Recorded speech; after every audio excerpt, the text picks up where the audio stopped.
제15장.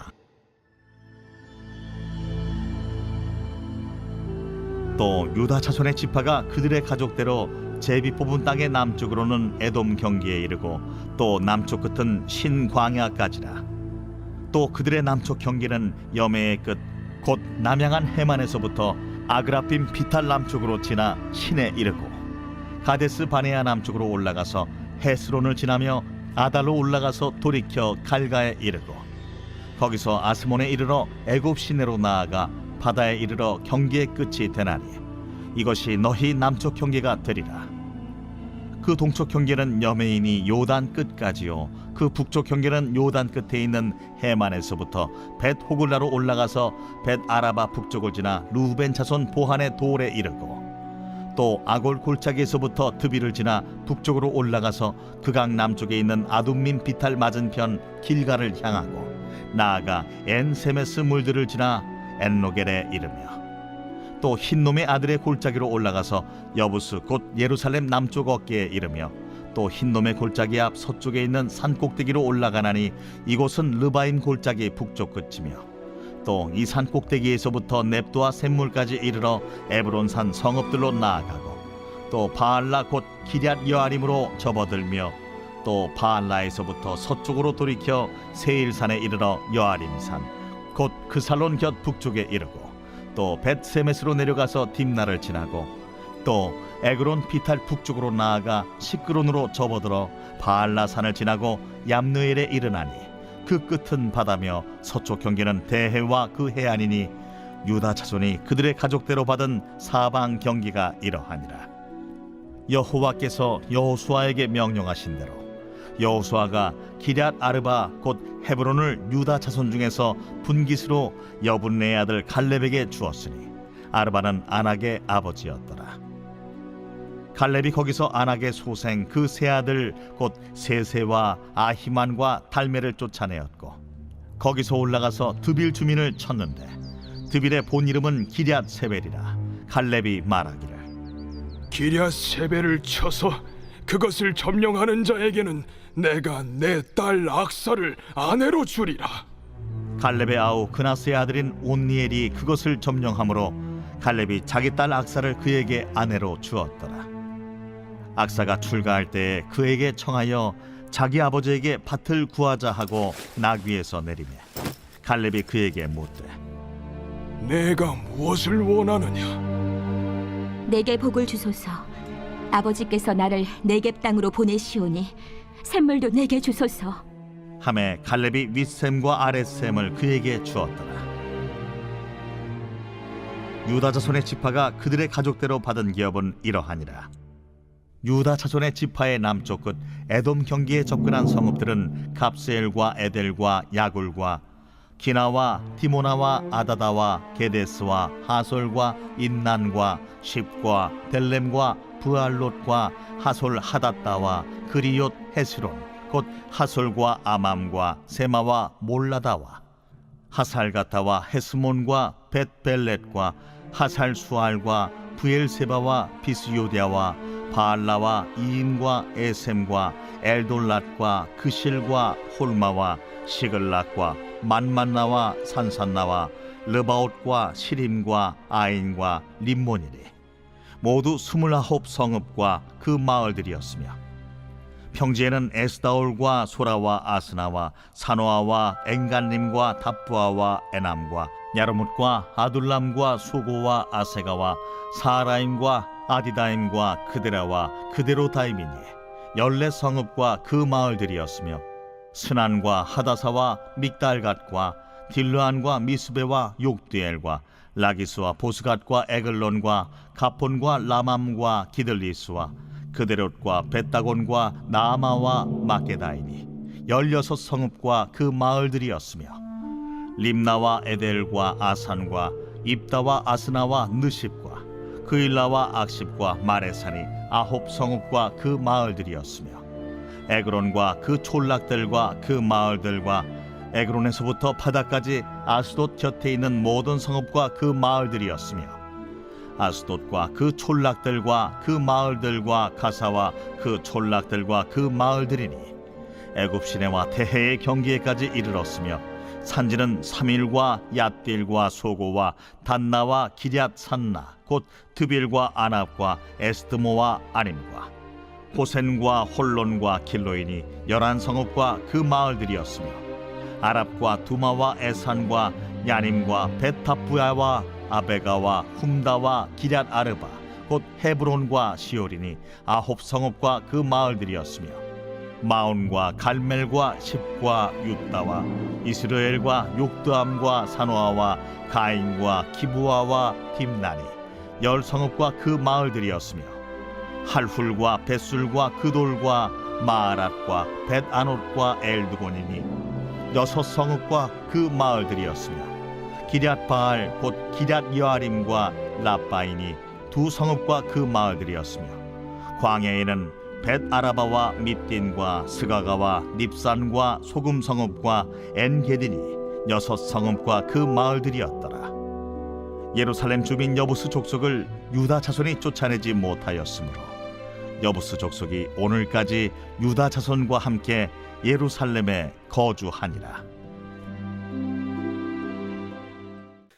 오늘도 주님의 보좌 앞으로 나오신 성도님들에게 하나님의 은혜와 평강이 함께 하시기를 축원드립니다. 오랜만에 얼굴을 뵙네요. 기억도 안 나네요. 언제 섰는지. 한 달 된 것 같네요. 그리웠습니다. 네, 우리 여호수아 15장 말씀 함께 살펴보도록 하겠습니다. 여호수아는 모세오경의 7천편입니다. 광야에서 40년 동안 훈련받고 하나님 말씀을 받은 이스라엘 백성들이 가나안 땅에 들어가 그 땅을 정복하고 다스리는 이야기가 여호수아서에 담겨 있습니다. 여호수아는 4개의 주제로 이루어져 있는데요. 첫 번째는 가나안 땅에 입성하는 장면이고요. 두 번째는 그 땅을 정복하는 것이고 세 번째는 그 땅을 분배하는 것입니다. 그리고 마지막 그 땅에서 정착하는 장면인데요. 우리는 그 중에 세 번째 주제인 분배의 장면에 와 있습니다. 성경에는 정확하게 전쟁의 연수를 기록하고 있지는 않은데요. 제가 성경을 쭉 보면서 정확하게는 알 수 없지만 한 5년 정도, 5년에서 7년 정도 전면적인 전쟁을 하게 되고 그 이후 한 25년 정도를 잔당들을 제거하는 그런 국지전이 벌어진 것 같습니다. 여호수아가 나이가 늙어 이제 땅을 분배해야 되는데요. 땅을 분배받고자 하는 마음이 좀 더디어졌습니다. 그 이유는 아직 정복하지 못한 땅들이 많이 남아 있어서 그 땅을 다 정복한 다음에 땅을 분배하고자 하는 마음, 그리고 백성들 역시 아직 정복하지 못한 족속들이 있었기에 연합군이 즉 12개 지파가 그 다른 남아있는 잔당들을 좀 없앤 다음에 땅을 분배받고자 하지 않았는가 싶습니다. 하지만 여호수아가 이제 늙어 더 이상 지도자 역할을 하지 못하게 되자 땅을 분배하는, 약간은 좀 억지로 분배하는 상황이 이르게 된 것이죠. 그 중에 제일 먼저 땅을 분배받은 족속은 유다 지파입니다. 유다 지파에서 갈렙이 이 산지를 내게 주소서 하며 처음 이 땅을 정복할 때부터 이 헤브론 지역을 마음에 두고 있었던 것을 보여주죠. 이제 오늘 15장에서 그 유다 땅을 어떻게 분배했는지를 보여주고 있습니다. 이스라엘의 지도가 머리에 그려지시면 좋을 것 같은데요. 이 이스라엘 땅은 강원도보다는 조금 크고요. 경상북도보다는 조금 작습니다. 그래서 그렇게 큰 땅은 아닌 거죠.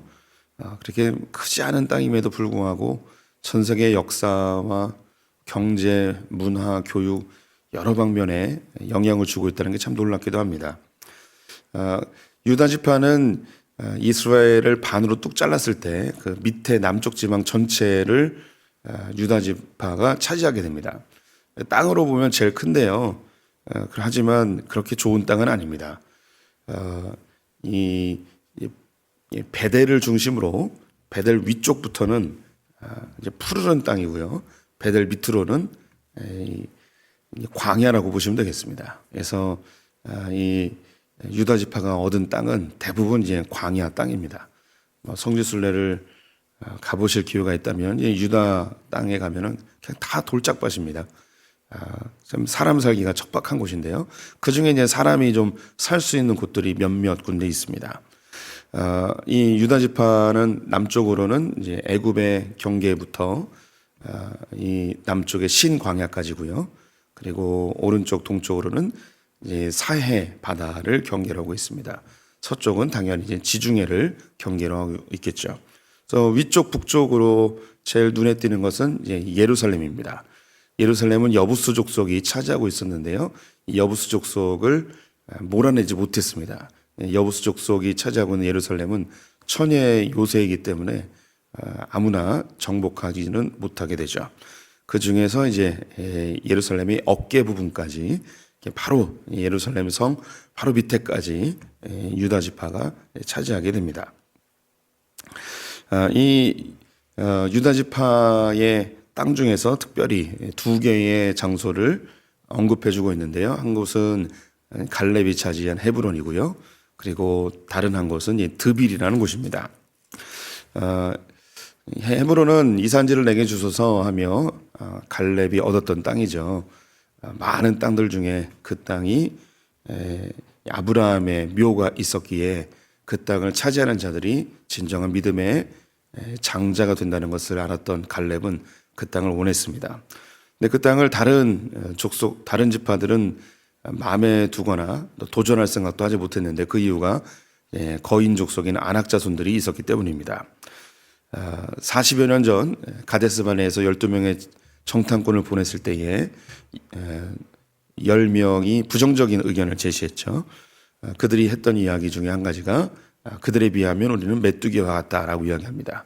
이때의 그 비교 대상이 바로 이 아낙 자손이었습니다.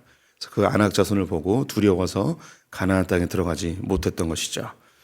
그런데 그 아낙 자손들을 몰아내고 이 갈렙이 이 헤브론을 차지하게 된 것이죠. 한참 시간이 지나서 이 이스라엘 땅에 거인 족속이 또 등장하게 됩니다. 그 등장한 사람이 골리앗이죠.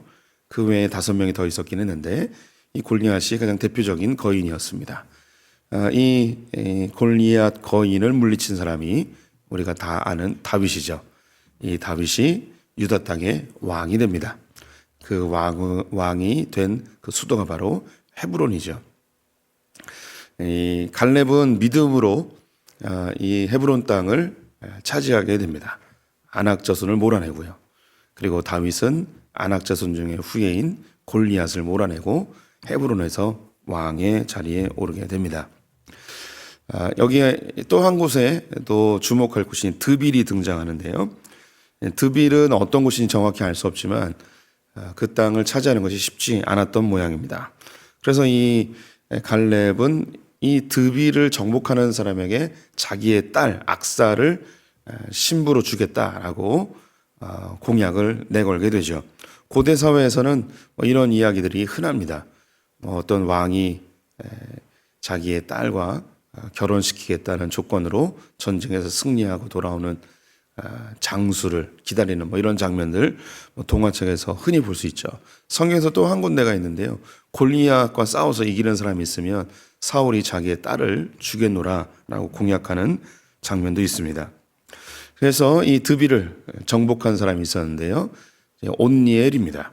온니엘은 성경에 기록되어 있기를 갈렙의 아우 그나스의 아들이라고 되어 있습니다. 그 조카라고 할 수 있겠죠. 그래서 이 드빌을 점령을 하고 자기의 딸 악사를 아내로 주게 됩니다. 그래서 이 결혼을 했습니다. 그리고 출가를 시킵니다. 집을 나가서 사는 거죠. 지금 갈렙은 헤브론에서 살고 있고요. 그런데 이 딸과 사위를 어디로 보내는가? 가장 밑에 지방으로 보냅니다. 네게부 광야로 보내는데요. 이때에 이 딸이 약간 빈정상한 것 같습니다. 이게 좀 좋은 표현이고 나쁜 표현으로 하면 열받았습니다. 유다 지파의 족장의 딸이잖아요. 우리로 이야기하면 공주뻘 되는 거죠. 그리고 그 당시에 가장 총망받았던 장수였던 온니엘과 결혼하였습니다. 그러면 뭐 제일 좋은 땅이나 제일 편안한 곳이나 뭐 이런 곳을 주면 좋겠는데 제일 밑에 지방으로 보내는 거예요. 그래서 18절 말씀을 보게 되면 딸이 열받아가지고 아버지한테 이렇게 얘기해요. 악사가 출가할 때에 그에게 청하여 자기 아버지에게 밭을 구하자 하고 나귀에서 내려 갈렙이 그에게 묻되 내가 무엇을 원하느냐. 지금 이 딸하고 사위하고 출가를 하는데 제일 밑에 지방인 네겝으로 가는 거예요. 그러면서 이 악사가 아무리 생각해도 이거 너무 부당한 짓인 거예요. 그래서 아버지한테 우리가 밭을 달라고 하자라고 하면서 아버지한테 떠나기 바로 직전에 나귀에서 내려가지고 아빠한테 얘기하는 거죠. 근데 아버지가 나귀에서 내리니까 왜 내리냐, 뭘 원하는 거 있냐라고 묻는 겁니다. 19절에 이르되 내게 복을 주소서 아버지께서 나를 네겝 땅으로 보내오니 샘물도 내게 주소서 하매 갈렙이 윗샘과 아랫샘을 그에게 주었더라. 네겝으로 가는 거예요. 네겝은 유다 땅의 제일 밑에입니다. 완전 광야예요. 이곳으로 자기의 딸하고 사위를 보내는 거예요. 근데 이 딸이 열받았어요. 제일 힘든 곳으로 보내니까. 그러면서 밭을 달라 이야기하자라고 이 남편하고 얘기한 거죠. 근데 아버지가 네가 뭘 원하냐 했더니 네겝 땅에 있는 샘물을 달라고 합니다. 윗샘과 아랫샘을 줍니다. 이 샘물이 어딘지 정확히 알 수 없는데요. 유다 땅 맨 마지막 도시가 부엘세바입니다. 부엘세바의 뜻이 이제 우물이라는 뜻인데 7개의 우물이 있었습니다. 그래서 아마도 이 7개의 우물 중에 위에 있는 우물과 밑에 있는 우물을 주지 않았을까 싶습니다. 정확히는 알 수 없습니다. 어쨌든 우물을 줬습니다. 이 갈렙이 헤브론을 정복하고 드빌이라는 또 다른 강력한 성읍이 있었는데 이 성읍을 정복하는데 자기의 딸을 공약으로 내걸고 이 드빌을 점령하는 자를 내 사위로 삼겠다라고 얘기했습니다. 여기에는 그 유다 지파의 족장이었던 갈렙의 전략이랄까요? 간절한 소망이랄까요? 혹은 그 땅을 지키고자 하는 사랑의 마음이었을까요? 제일 강력한 장수를 자기의 사위로 삼아서 유다 땅의 가장 밑에 지방으로 보내서 남쪽에서 올라오는 이방 족속들을 막아내는 수문장의 역할로 자기의 사위를 보내는 것입니다. 가장 힘든 곳으로 자기의 사위를 보내고 있는 거죠. 이 마음을 다 이해하지 못했던 그 딸은 우물을 달라고 아버지의 명령이니 순종을 해야 되는데 너무 화가 나서 밭도 달라고 하고 우물도 달라고 하는 그런 모습을 보여주고 있습니다. 뒤에 이제 또 보게 되겠는데요. 여호수아가 땅을 얻어요. 그런데 여호수아는 이스라엘의 제일 높은 지도자잖아요. 그리고 에브라임 지파의 소속이고 제일 좋은 땅을 얻으면 좋겠는데 나중에 이제 보시게 될 겁니다. 제일 안 좋은 땅을 얻습니다. 그리고 훗날에는 그 땅에 아무도 안 살아요. 살 수 없는 땅인 거죠. 그런 땅에 가서 여호수아가 그 땅을 정복하고 생을 마감하게 됩니다. 믿음의 선배들의 이런 솔선수범, 자기 희생 이런 모습이 참 멋집니다. 이런 믿음의 선배들이 있었기에 기독교가 지금까지 이어지고 있고 또 지금도 많은 믿음의 선배님들이 자기를 희생하고 자기를 부인하며 예수님을 본받는 삶을 살아가고 있죠. 여기에 나와 있는 이 갈렙, 믿음의 우리 대선배님이시죠. 참 멋진 희생의 모습, 헌신의 모습을 보여주고 있습니다.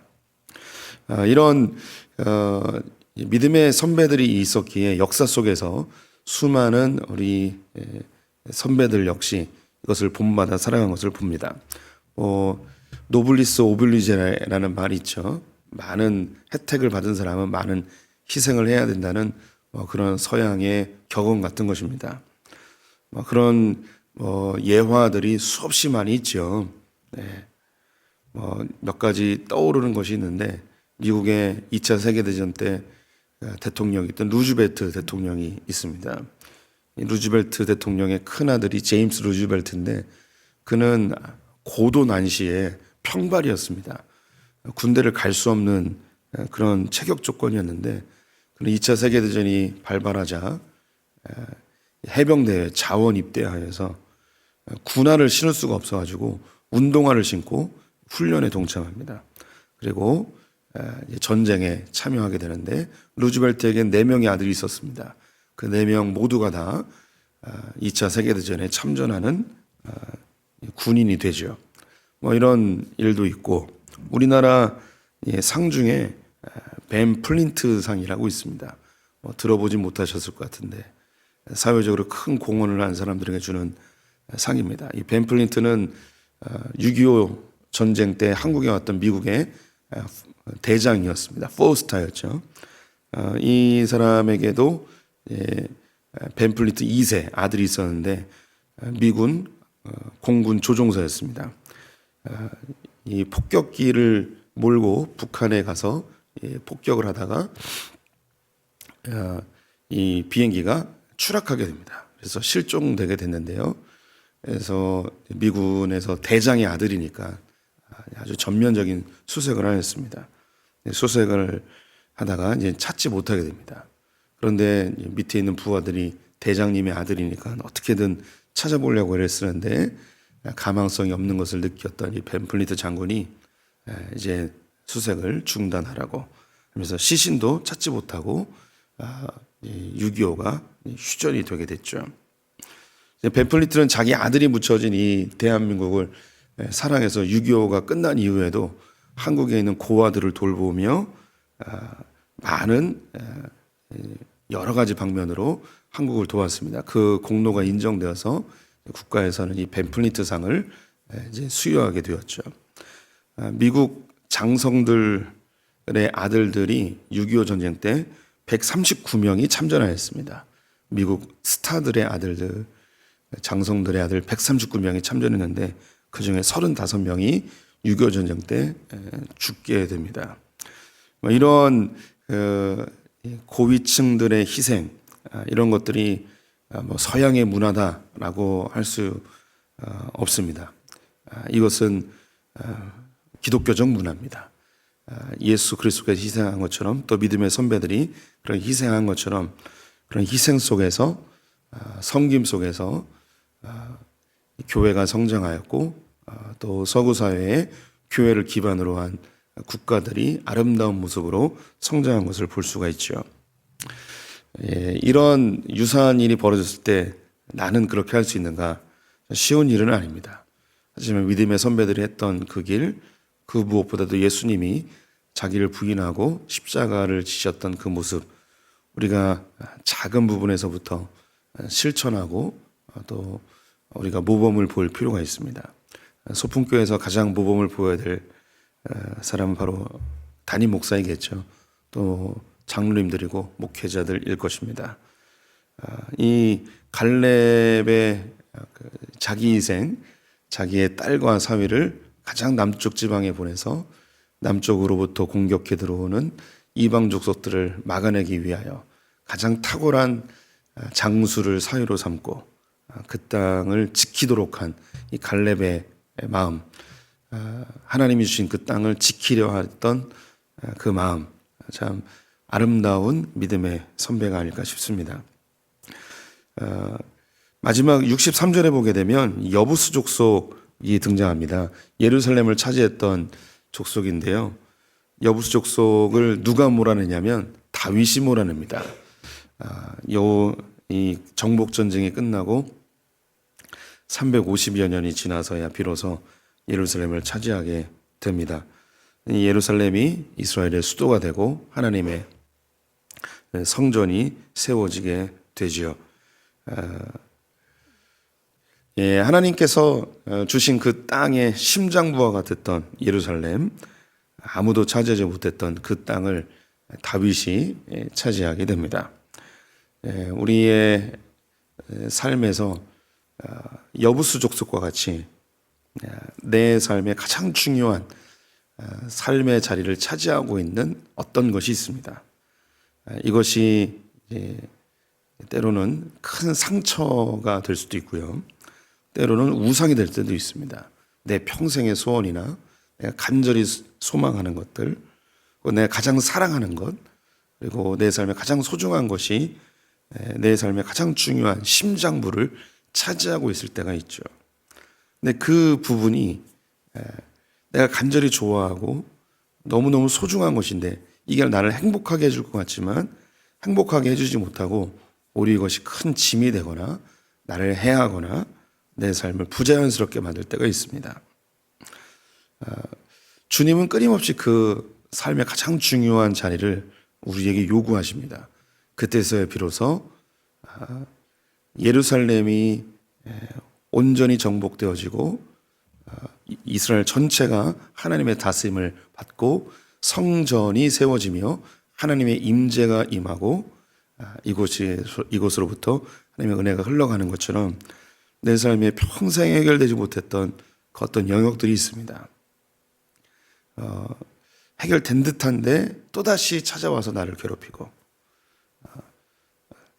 내가 이겨낸 것 같은데 또다시 찾아와서 나를 힘들게 하는 그 우리의 삶의 가장 중요한 영역. 다윗이 정복하였듯이 예수 그리스도만이 그것을 정복해낼 수 있습니다. 우리 성도님들의 삶에 예루살렘은 어디이십니까? 하나님의 임재가 특별히 필요한 영역, 하나님의 통치가 임해서 삶 전체의 참된 자유와 기쁨을 누려야 될 그 영역, 여전히 나를 힘들게 하는 영역, 돈이 될 수도 있고요, 관계가 될 수도 있고, 때로는 미래에 대한 두려움일 수도 있고, 자녀가 될 수도 있고, 내가 사랑하는 어떤 것, 혹은 나를 힘들게 하는 죄악, 이 영역들이 우리에게 다 있습니다. 주님께 맡겨야 됩니다. 주님이 정복해 주셔야 됩니다. 그래서 주님의 다스림으로 내 삶의 가장 중요한 예루살렘이 정복되었을 때 내 삶에 하나님 나라가 임하게 될 줄 믿습니다. 오늘 이 새벽에 우리 성도님들이 갈렙의 신앙을 본받았으면 좋겠고요. 내 삶의 예루살렘과 같은 하나님이 반드시 임재해야 될 그 영역 가운데 주님을 초대하는 시간이 되었으면 좋겠습니다.